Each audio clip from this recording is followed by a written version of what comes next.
Hi, welcome to my YouTube channel home diary. ഇന്ന് അത്യാവശ്യം നല്ലൊരു ക്ലൈമറ്റ് ആണ്. സണ്ണി ഡേയും കൂടെ ആയപ്പോൾ ഈവനിങ് ഒക്കെ അടിപൊളി. ഒരു യോഗേർട്ടൊക്കെ കഴിച്ച് ഇങ്ങനെ ഇരിക്കുന്ന സമയത്ത് ഞാൻ ആലോചിക്കുകയായിരുന്നു, ഒരു ഈവനിങ് വാക്കിനൊക്കെ പോയാൽ. ഇവിടെ 2 ക്ലോസ് ഫ്രണ്ട്സ് ഉണ്ട്. അവർ സ്കൂളിലാണ്. സോ അവരെ കൂട്ടാൻ വേണ്ടിയിട്ട് ഞങ്ങൾ ഇന്ന് പോവാന്ന് തീരുമാനിച്ചു. ഒപ്പം കുറച്ച് വഴിയൊരു കാഴ്ചകളും കൂടെ കാണാം. കുറെ ദിവസത്തിന് ശേഷം ഒരു സണ്ണി ഡേ ഒക്കെ ഉണ്ടാകുമ്പോൾ അതും ഒരു പ്രത്യേകതര സന്തോഷം കൂടെയാണ്. ജസ്റ്റ് ഈ വീടിന്റെ ഫ്രണ്ട് വ്യൂ ആണ്.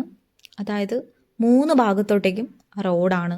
അങ്ങനെ ഒരു ഈവനിങ് വാക്കും കൂടെ ആവുമല്ലോ എന്ന് കരുതി ഞങ്ങൾ പുറത്തോട്ടേക്ക് ഇറങ്ങി. പുറത്തിറങ്ങിയപ്പോൾ തണുപ്പിന് പുറമെ നല്ല കാറ്റും കൂടെയാണ്. ഇവിടെ നിന്നും ഒരു 10 മിനിറ്റ് നടന്ന സ്കൂളിലോട്ടേക്ക് എത്താം. ഇവിടെ റോഡിന്റെ 2 സൈഡിലും വീടുകളാണ്. ഇവിടെ ഞാൻ ഫസ്റ്റ് നോട്ടീസ് ചെയ്ത കാര്യം, ഓരോ വീട്ടിലെയും ഗാർഡൻ. ഓരോ വീട്ടില് ഓരോ തരം എന്ന രീതിയിൽ പലതരം പൂക്കളായിരുന്നു. ഈ പൂക്കൾ ആസ്വദിച്ച് മതിലിനോട് ഒട്ടിച്ചേർന്ന് നടക്കാനും സാധിക്കില്ല. കാരണം എല്ലാ വീട്ടിലും പട്ടികളുണ്ട്. നമ്മളെ കാണുമ്പോൾ അത് ഗേറ്റിന്റെ അടുത്തോട്ടേക്ക് ഓടി. പട്ടികളെ വളർത്താത്ത ഒരു വീട് പോലും ആ ഒരു വഴിക്ക് എനിക്ക് കാണാൻ സാധിച്ചിട്ടില്ല. ആക്ച്വലി ഈ ഒരു തണുപ്പുള്ള വൈകുന്നേരം, അതിലും തണുപ്പുള്ള കാറ്റ് കൊണ്ട് ഇങ്ങനെ നടക്കാൻ ശരിക്കും പറഞ്ഞാൽ വേറൊരു വൈബാണ്. ഓൾമോസ്റ്റ് ഇവിടെ ഇപ്പൊ എല്ലാ വീട്ടിലും ലെമണൊക്കെ നല്ല മഞ്ഞ കളറായിട്ട് ഇരിപ്പുണ്ട്. പിന്നെ ഈ ലെമണിന്റെ തൊട്ടപ്പുറത്തായി ഒരു ആപ്പിൾ മരം നിപ്പുണ്ട്.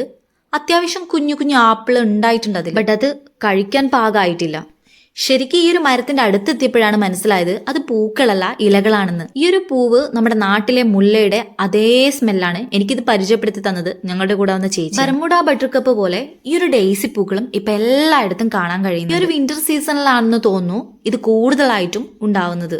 ഞങ്ങളിപ്പോ സ്കൂളില് ഓൾമോസ്റ്റ് എത്തിയിരിക്കുകയാണ്. അപ്പോ സ്കൂളിലെത്തി. ഇതാണ് സ്കൂള്. അവിടെ സൈഡ് ഫുള്ള് നെറ്റ് കൊണ്ട് കവർ ചെയ്തിട്ടുണ്ട്. പിന്നെ സൈഡിലൊക്കെ വലിയ മരങ്ങളുണ്ട്. ഇതിൻ്റെ ഒരു എൻട്രൻസിലേക്ക് കുറച്ചുകൂടെ നടക്കാനുണ്ട് മുന്നോട്ടേക്ക്. പിന്നെ ഈ സ്കൂളിന്റെ സൈഡിൽ കാണുന്ന ചെടികൾ, അത് ഫുള്ള് റോസ്മേരി ചെടികളാണ്. അതായത് ഇപ്പൊ ഇൻസ്റ്റഗ്രാമിലൊക്കെ വൈറലായിക്കൊണ്ടിരിക്കുന്ന റോസ്മേരി വാട്ടർ, അതിലെ റെഡ് റോസ്മേരി ആണിത്. അപ്പോൾ ഇതാണ് ഈ ഒരു സ്കൂളിന്റെ ഔട്ട്സൈഡ് വ്യൂ. ഈ ഒരു ടൈമിൽ കുറേ പേര് പുറത്ത് വെയിറ്റ് ചെയ്യുന്നുണ്ടായിരുന്നു. അതായത് കുട്ടികളെ കൂട്ടാൻ വേണ്ടി വന്നവർ തന്നെയാണ്. ചെറിയ കുട്ടികളെ ക്ലാസ്സും കാര്യങ്ങളൊക്കെ ഈ ഒരു സെക്ഷനിലോട്ടേക്കാണ്, അതായത് ഈ ഒരു ബിൽഡിങ്ങിലാണ്. അങ്ങനെ ഫൈനലി ഞങ്ങൾ അവരെയും പിക്ക് ചെയ്ത് തിരിച്ചു വരികയാണ്. അവരെ കിട്ടിയതോടെ ഇടം ഭയങ്കര ഹാപ്പി ആയി. പോകുമ്പോൾ ഉള്ളതിനേക്കാൾ ഡബിൾ ഹാപ്പി ആയിരുന്നു ഇങ്ങോട്ടേക്ക് വരുമ്പോൾ. ഈ ഒരു തണുപ്പിൽ എവിടെ വെയിൽ കണ്ടാലും നമുക്ക് ഉള്ളിലൊരു ആശ്വാസമാണ്. നമ്മൾ എക്സ്പെക്ട് ചെയ്യുന്ന ഒരു ചൂട് പോലും ഈ വെയിലിനില്ല. പിന്നെ ഈ ഒരു ഏരിയയിൽ ഇടയ്ക്കിടയ്ക്ക് ഉണ്ടാകുന്ന തണുത്ത കാറ്റ് അത് അല്പം കൂടുതലാണ്. സോ ഞങ്ങളെല്ലാവരും സമ്മറിന് വേണ്ടി വെയിറ്റ് ചെയ്യും. ഓൾമോസ്റ്റ് ഞങ്ങൾ വീടിന്റെ അടുത്ത് എത്തിയിരിക്കുകയാണ്. ഇനി പുതിയ വിശേഷങ്ങളുമായി മറ്റൊരു വീഡിയോയിൽ കാണുന്നവരെ ബൈ.